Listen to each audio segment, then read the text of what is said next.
Without further ado, please have the keynote speakers come up, and let's give a hand for all of them and Werner Jacobsen.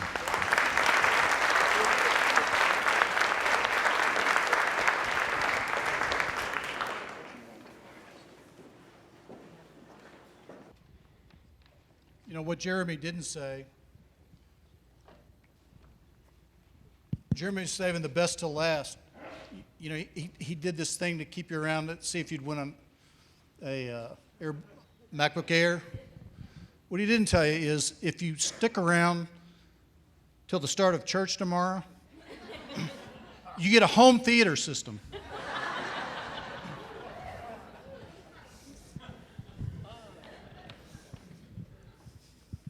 Thank you for staying and participating. Is this on at this point? Can you hear me all right? And this is a little bit intimidating. These are the people who were the experts, and I'm supposed to try and find out what they really meant and help you understand that. So I think what I'll try and do in terms of asking them some questions and see whether the time will trigger some from you or not is, at the end of the day, the question is, okay, so what are we going to do with this? We've heard a great deal. We have a lot of information. We have a lot of inspiration. And so where do we go with it at this point in time? So I'm going to try and start on some of that, because part of what we've heard in some of the testimonial stories as well has been that life is sort of a stop and start, discover, rediscover, success, not so much success. And so part of it is, how does that affect you and how does that affect me as we walk out of here in that particular time? So part of my intent will be to try and interact with them and say, okay, how can we take what you've told us and use it in one place or the other? I was kind of fascinated when we start with Jeremy's question of, how many of you have had worked for an unreasonable boss? Do you notice how often during the time we talk about unreasonable bosses, unreasonable co-workers, hard to get along with co-workers? I think this is not about the boss or the co-worker, it's about you and me. And we need to turn that around and say, am I the unreasonable person, and what can I do about that part of my journey? But one of the things I want to ask the panel is, it seems to me that inherent in what we have talked about today, there's a challenge to a new paradigm of how to think about it. But that makes me think that there's an old paradigm that has a set of standards that create guilt. Where did those standards come from? And who has managed to make us feel guilty about them?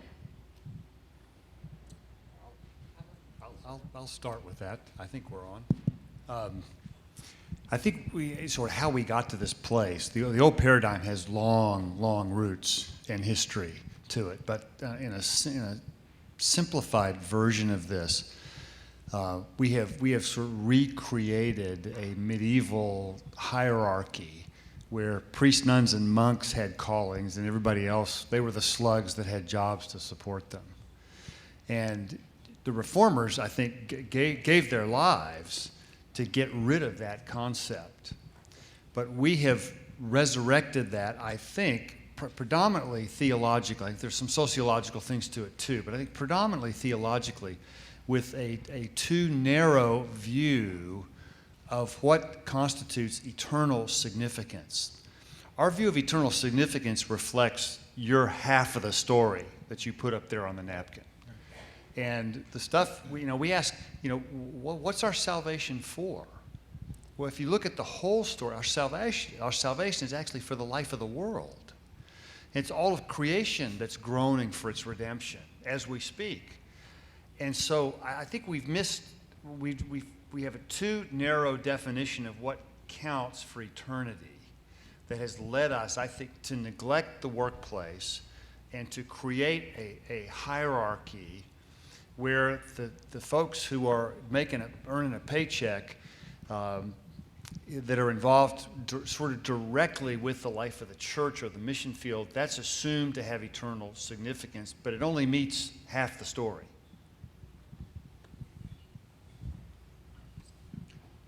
Well, I think that question could not be more relevant for where we sit today. Scott's absolutely correct. As near as I can tell, and this doesn't come from me, but from people that I've listened to and read, something happened when, you remember a guy named Charlemagne. He was going to fight a battle, and before he went out to fight the battle, and this was, when was Charlemagne? 400 AD? Early 300s. Early 300s. See, he's got the history. I just have the stories. But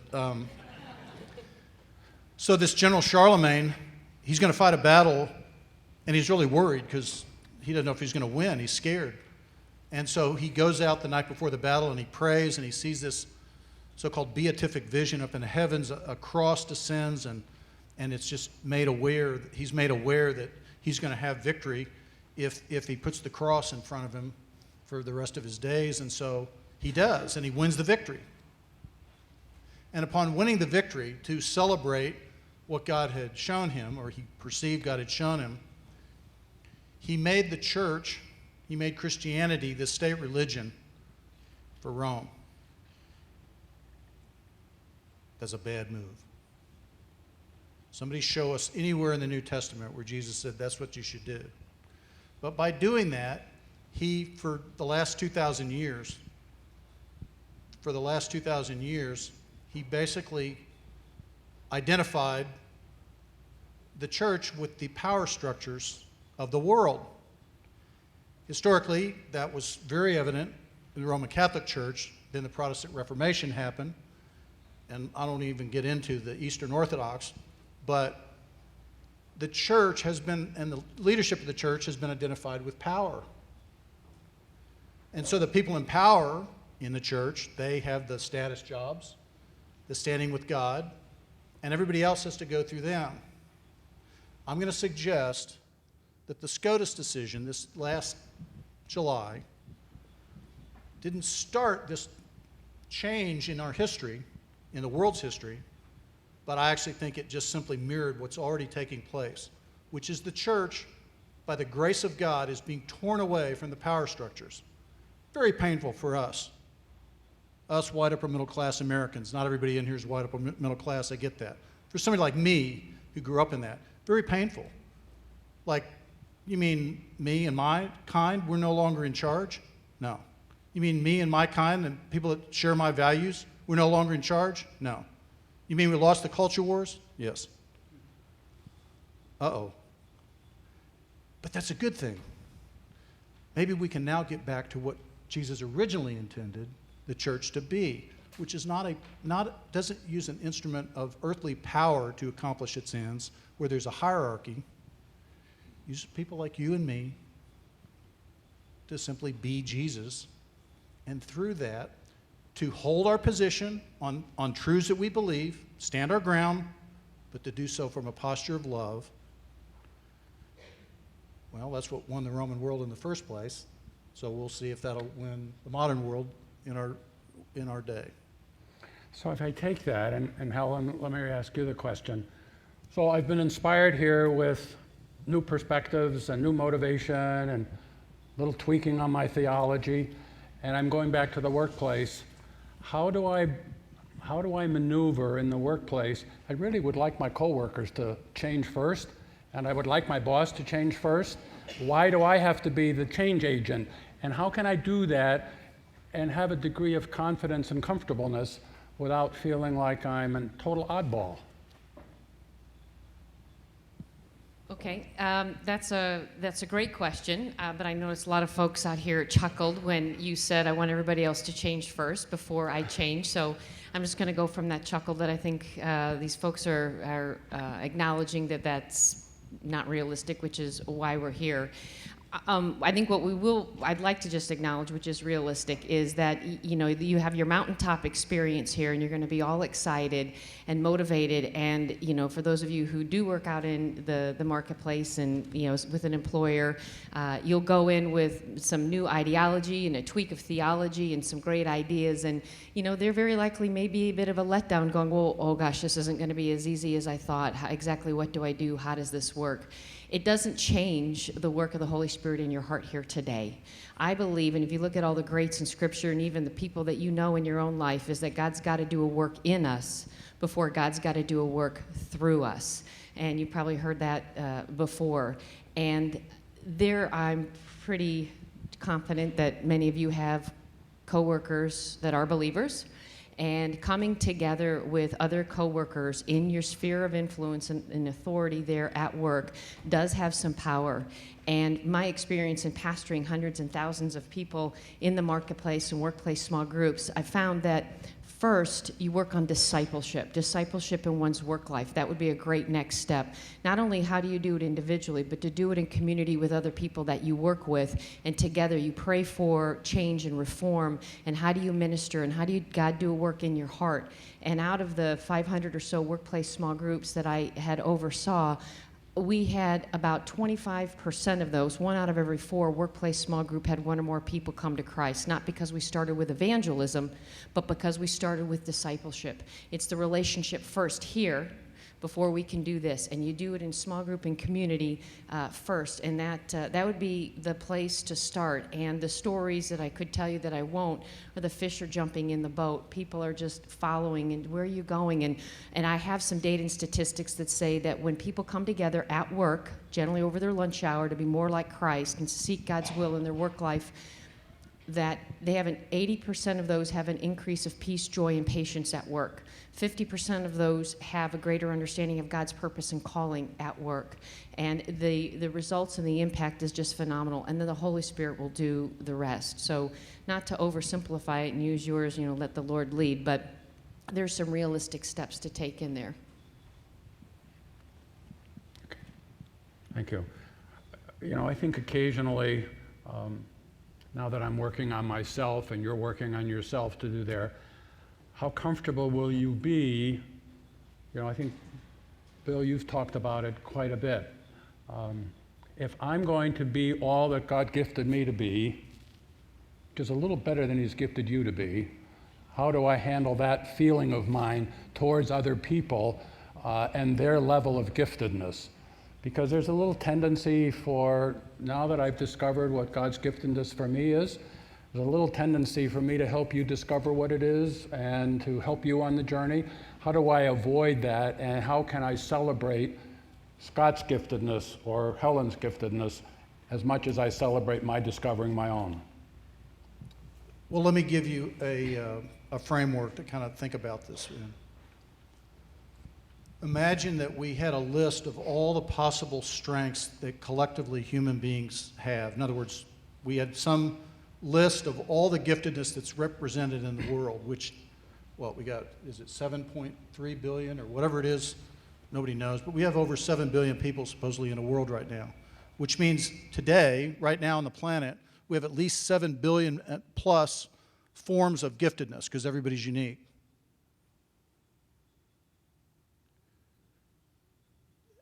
And if all the strengths that are represented in that, I went to that list. That's a pretty big list.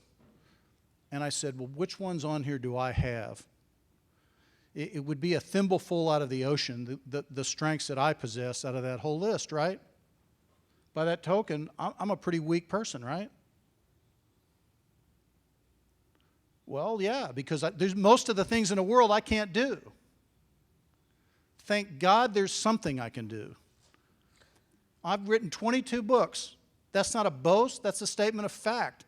Thank God at least I can write. That's one thing I know how to do. I'm not saying I'm the best writer in the world. I'm not saying I've written the best books in the world. All I know is that, like Eric Little, when I write, I feel God's pleasure. Paul was able to give the gospel to people. And he said, woe is me if I do not preach the gospel. I say for myself, woe is me if I do not write books, because there's a lot of other things I can't do. Well, that's true for everybody. You may not be able to write books, but then we had somebody, Phil, I think, as an emergency room physician. Don't put me in there if somebody comes in with a gunshot. Thank God that He's gifted every single person the way He has. Can you do that, quote, better than somebody else? Sure. But it takes all kinds to make a world. We need each other's gifts. That's the whole point of 1 Corinthians 12 and 14, that all the gifts matter. God cares about all the gifts. And the eye can't say to the hand, well, I don't need you. The foot can't say to the The neck, well, I don't need you. I mean, we need everybody. And so where the pride comes in is when we start looking down on somebody because we haven't really seen what it is that they have to contribute. You know, I've met autistic kids who, yeah, they have a form of giftedness too, and they can do things I can't do. Pretty phenomenal. That's a great observation. I think just the definition of a gift is something that you receive and don't merit. And so the idea of me feeling arrogant about my giftedness, that sort of arrogance and giftedness, those two things together strike me as a bit of an oxymoron.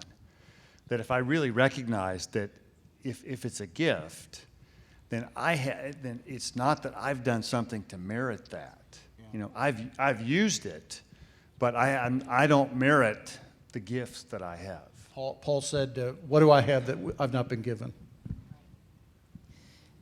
The only thing I'd add to what had already been brilliantly said is that I find that a lot of times that when we have trouble being with other people's giftedness, that really what it is happening is it's threatening some part of us and either our own insecurity or our own unmet needs for acknowledgement of who we are and our giftedness.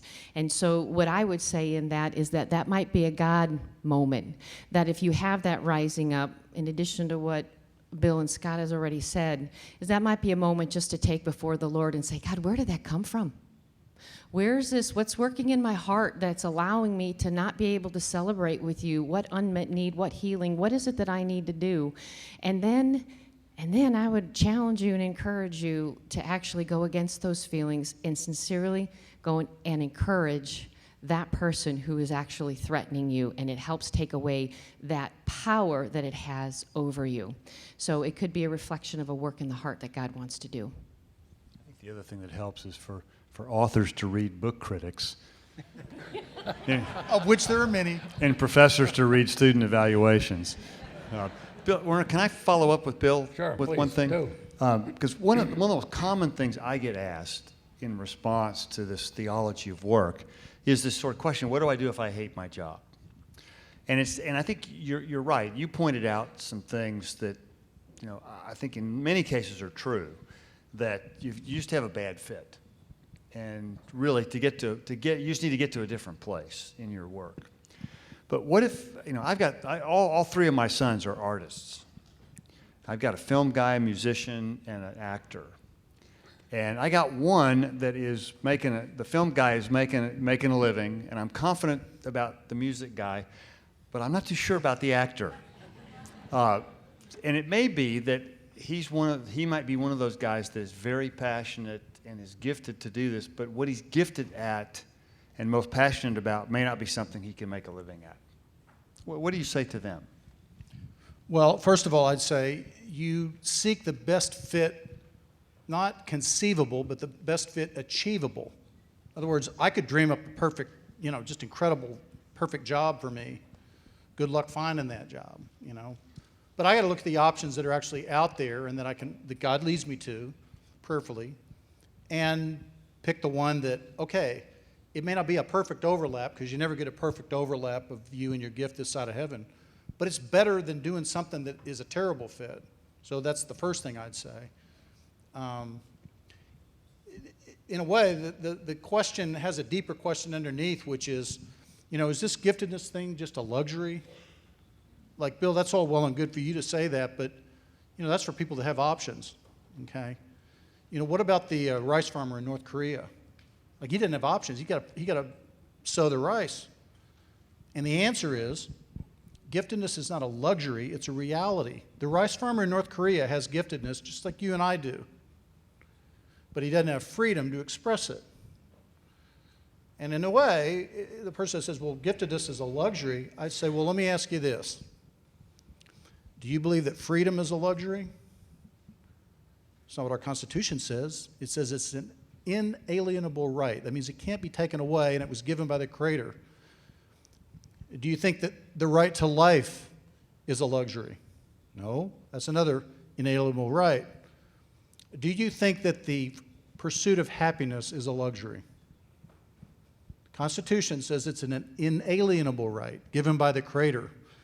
Well, they didn't mean happiness the way you and I do. If you go back and check out what they really were talking about, they were talking about the expression and the pursuit of that which you believed you were put here to do.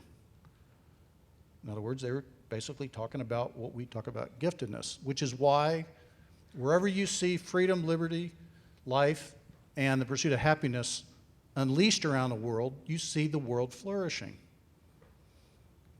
This is why microlending is so incredibly valuable.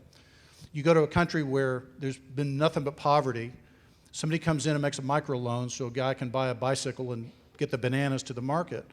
He provides income for his family, and his whole family starts to flourish.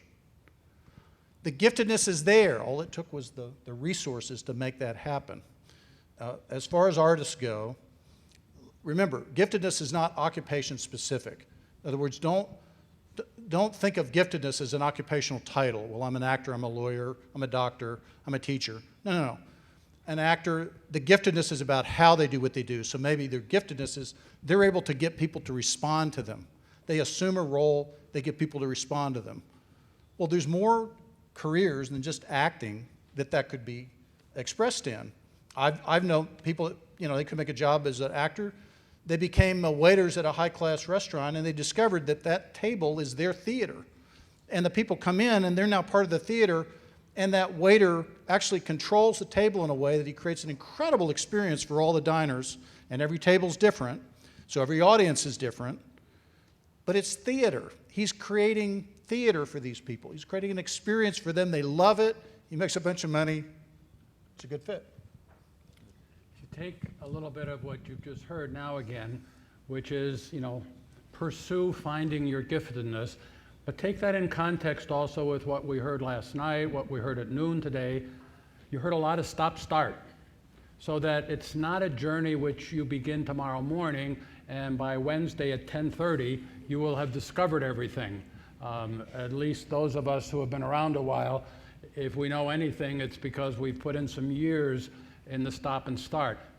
We like to talk about the starts better than we do about the stops, but I think that's a part of it. So that's a reality. One other question I want to ask you, and then I want to pose a scenario.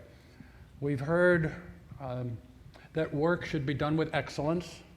We've also heard that you should work hard and long. Where does that really come out? When I think about work, and we are talking here, we don't have the time to say, would this conference sound the same if it were in South Sudan? There might be some pieces to it that would be considerably different in a different socioeconomic setting.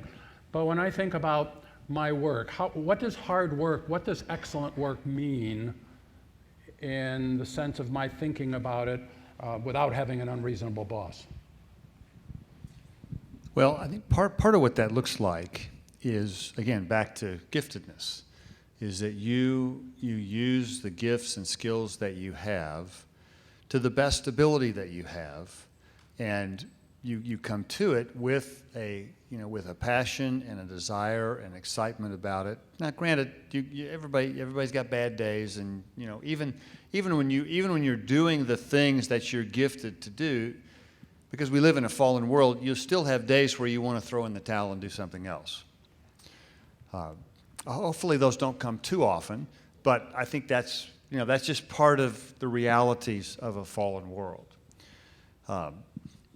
So I guess that'd be a start. Do you hear these guys struggling with answers? Yeah. That tells you something, doesn't it? They're the experts on the one hand, but the struggle in coming up with answers says we're all on a journey, and we're discovering as we're on that journey. I think go ahead, Scott, finish. Yeah, just with the folks that I've been around, and you guys I think can bear this out too, is that this journey is rarely a straight line, and I think almost everybody I know. There have been significant sort of turns and bends in the road to get where you are. And I think the expectation, sort of Werner, what you'd suggest, the expectation that you get this concept and you discover your giftedness and you just got this, straight line to a job or a sense of calling. I just think that's really unrealistic, because I suspect one of the ways you suggest for people to discover their giftedness is actually by trial and error. And those are some of the ways you find those things out. You ask very good questions. That's because I don't have any answers. So he puts us up here. I love it. It is a great question. First of all, you talk about giftedness and working with excellence. For those of you who are in or maybe have been in a position or a job where you know that that's where you're supposed to be, God has not released you yet, may not be in your core gifting. You may feel like you're capped. You may feel like you're unappreciated, pushed down, and that it really taken everything that you have. And when you're not working in that right giftedness, there's like a hole in your boat where your energy just sinks out. And your heart doesn't soar, and it is absolutely a challenge. Not to say that you're in a place of trapped, but I know in a situation that I was in, that particular work situation, God did more work on and in me in that period of time. It was probably the hardest work situation, and it also tested my character as to, I felt like God saying, Lord is saying to me, who are you really serving? And to push myself to work with excellence, and all the things that might go with that. I do a lot of work in the marketplace with consulting with companies and stuff, and I have to, Paul Saber talked about this. I can probably walk through a place and, I have a hard time picking out who the Christians are. I'm like, a place this big, I know there's got to be more Christians. I just don't see it. I don't feel it. I don't see it in your attitude. You're late with your reports. You're a problem. You're not contributing. Just wow. So if that's your attitude, don't be telling anybody about my Jesus, who, is a God of excellence, if that's your witness. And it's, as Scott was saying, I believe it's doing the best that we absolutely can do in that moment. And it is not necessarily a very easy answer to just wrap up. I guess one last thing, the first part of your question, because there are multiple pieces to that, is I've come to the belief in my own journey and working with others that work doesn't have to be long. There are seasons. If you're in accounting and tax preparation, you're in retail, there are seasons. But if you are chronically working 60 to 80 hours a week, trying to make ends meet and just trying to hold on for the ride is one thing. But if you're just constantly working so much, is there something out of balance? Is there a workaholism in there? Well, that's kind of reflecting something else that's going in your life that's not that healthy. And I think that if we get, the greater trap is we get into our giftedness, it's hard to turn off the computer and walk away because we love it so much. So I think there's a lot of a balance going both positively and negatively. Well, as far as hard work goes, let me just my perspective is I believe in hard work, but there's a mixture between hard work and smart work. Most of the people that I work with work really, really, really hard, but they're getting nowhere. In fact, somewhere they're getting is behind, and they're frustrated, and they're getting burned out. The reason is they're doing work that doesn't belong to them. And the reason is because they don't know what their giftedness is. That's why I implored you earlier. Let me just illustrate. Imagine a hammer that doesn't know it's a hammer. Now, you look at it and you can see it's a hammer, but the hammer, for whatever reason, doesn't know it's a hammer. Well, hammers are going to do what hammers do. Even if it doesn't know it's a hammer, hammers are going to do what hammers are going to do. And what is that? What is the giftedness of a hammer? To apply blunt force to something. That's what hammers do. So the hammer goes around and it beats on furniture and ruins some furniture. It goes around and it beats on glass, a windshield, and it breaks the windshield. Goes around and it beats on heads and it wounds the heads. That hammer's working really, really hard. In fact, it gets a job driving screws. And it beats those screws so hard and they can't get that screw to go in. It prays about it. It may even fast about it, but it can't get that screw to go in. And then somebody comes along and says, here, this is a nail, hit that. And that hammer exercises its giftedness, and the blunt force comes down on the head of that nail, and there's amazing productivity all of a sudden. And the hammer goes, There's hard work, but there's got to be smart work. And I maintain that too many people are working extremely hard at stuff that really doesn't belong to them. And that, I mean, I have a pain about that. That's why I do the work that I do. Because I hate to see people get so frustrated, so beat up. I'll leave it at that. Okay. So I want to paint one scenario that comes out of this and ask each of the panel to respond with what would it take to make it happen, and what are the uncomfortable steps to get from here to there? And this is as much for Emmanuel Faith Church as it is for those of you who are visiting from other churches. Several weeks ago, our pastor had all of the educators in the audience stand up, beginning of the school year, to pray for them. So we prayed for them. Those of you who are educators stood up. I'm looking for the day when he asks all of the plumbers in the audience to stand up. Right. See, now you laughed at me. How come? I feel intimidated. No, but you know, we heard plumbers earlier today, and I figured out one day that Pastor Keating needs a plumber to keep his toilets running. So I'm looking for the day when this journey we started today will have all of the carpenters and the plumbers stand. What will it take for us as a church community to make that shift, and who are the uncomfortable people in the process? I'll start on that. I actually think you're maybe a little farther down the road on this than you think you are. You're way ahead of most churches on this. I think we all can attest to that.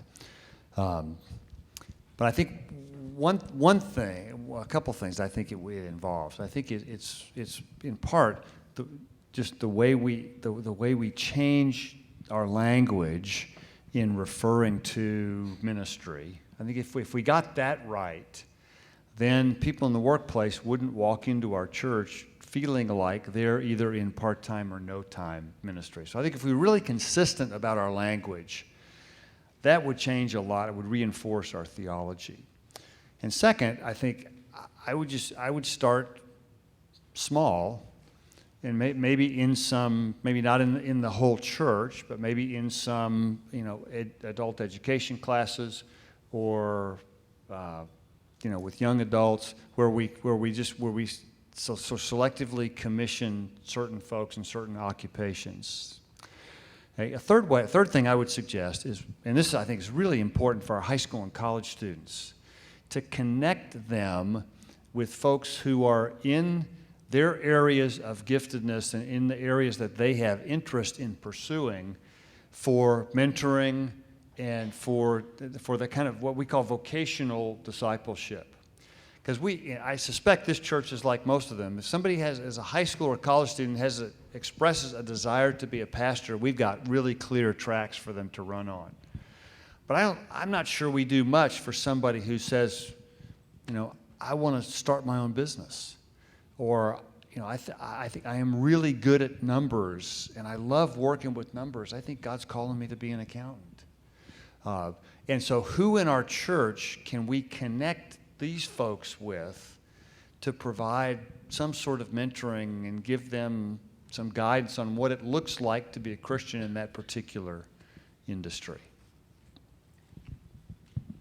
I would echo and concur with Scott said about this church being ahead of the curve. I've had the opportunity to work with Pastor Jeremy and the leadership team for the last year, and I can tell you that the approach here is healthy, and it is, while it's, I love your vision, I agree with you, I want us all to get there, but the healthy approach is to do it, I believe, like Scott said, a little bit at a time. Let it take some root, let the sizzle settle in, get some roots, do a little more, climb the mountain a little higher.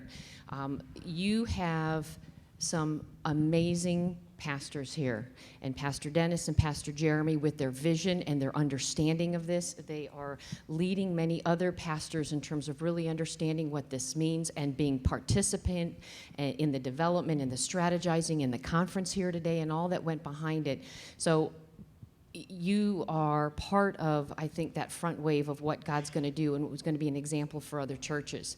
I think the next part of that question is to get to your vision, Werner, I think is what will be the next steps that each one of you will do from here? Where do you go? Where do you take this as part of the question? The church will continue to move forward and create some programs and then go down to the next generation and do these things slowly as it integrates. And cultural change in an organization, to do it healthy, takes time. So it doesn't happen overnight, and it happens the best from the ground up or in small circles where it starts to catch fire and get some root, and that's exactly what we're doing here. And although the church may have only prayed for the educators and not the plumbers and the rest of the folks, thank God that the church is, because most churches aren't even doing that. Bill, anything on it? Well, one thought that occurs to me is it has less to do with the staff here than it has to do with all of you. Let's not assume that the pastoral gifts are limited to the people that are on the staff of the church. There are many pastors in this room. You just don't have that title, but that's what you have, those gifts. Paul has clearly pastoral gifts. He gets alongside people and prays for them when they're in a moment of need. He exhorts them. He challenges. I mean, he's pushing people to live Christ-likeness. Well, that's what pastors do. So what does that mean? How does that translate for you? Well, yeah, I mean, I'd love if the pastors in a given church are in your workplaces and coming to pray for you, for your coworkers, for the situations you face. But you can pastor each other. So you find out that somebody is getting ready to make a big transaction in their company. Like it's going to affect millions of dollars, hundreds of people. Well, maybe a group of you get together with that person, maybe even their team. We just want to come pray over that. We don't know what God's going to do. We just want to pray that as that transaction goes through, that in all the details, all the people involved, we want God to show up and in some way glorify himself through that. You find out over here, here's a business owner. We got some business owners here. They're getting ready to make a key hire. Well, let's go around that person and pray about that hire. You might even think about fasting over that hire.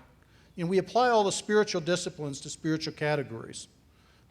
If you want me to come back sometime, I have a whole talk called Radical Prayer and Fasting on behalf of church. On behalf of work.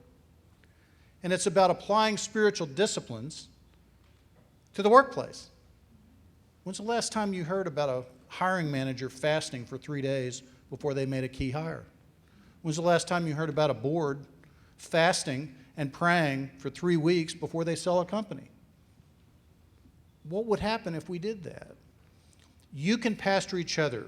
Prayer, encouragement, rallying around those who are rejoicing with those who rejoice. Somebody has a sale that goes through and they want to rejoice. Throw a party. I mean, right here in this hall, just throw a party. We did that with a group of business people that we meet with in Dallas, at the Hendricks Center. These guys got a big contract. I guess I should mention here, there's a company called Toyota that's moving from California to North Texas. So we just gathered around them and we prayed over those guys. We said they got the contract to build the headquarters. So we celebrated that with them. That would elevate work to the level, and the workers to the level, I think, that the New Testament talks about. So you've had the opportunity today to hear them challenge you for your steps. I think now you can take the steps, but why don't you give them a round of applause thanking them for their work.